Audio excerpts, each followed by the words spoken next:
ৰাজীৱ ভৱনৰ পৰাই মই ভাৰতীয় জাতীয় কংগ্ৰেছৰ প্ৰতিজন জ্যেষ্ঠ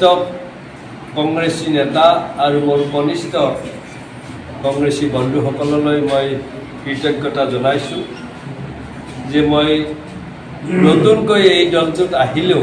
মোক আপোনালোকে যিখিনি মৰম দিছে বা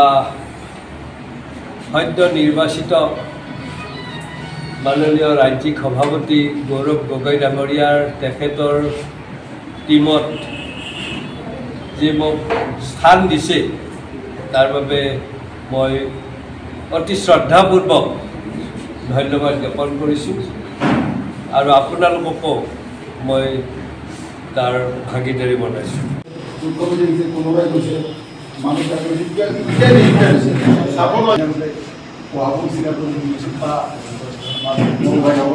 জোড়ার সিটি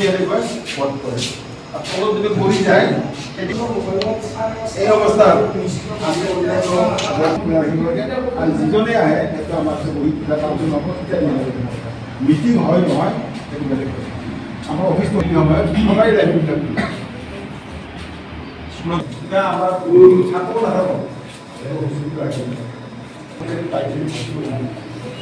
যেগুলো অবস্থা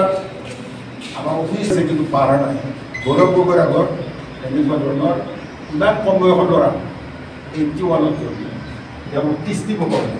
দিব নোৱাৰি এতিয়া কৈছে যে আমি এইটো কথা বন্ধ ৰাখিছোঁ আলোচনা আমি নকৰোঁ এনেকুৱা ফালে এনগুলোৰ কথা জানেই মমতা বেনাৰ্জী জানে উত্তৰ দিছে তাৰপিছত কম দিছে ঘৰে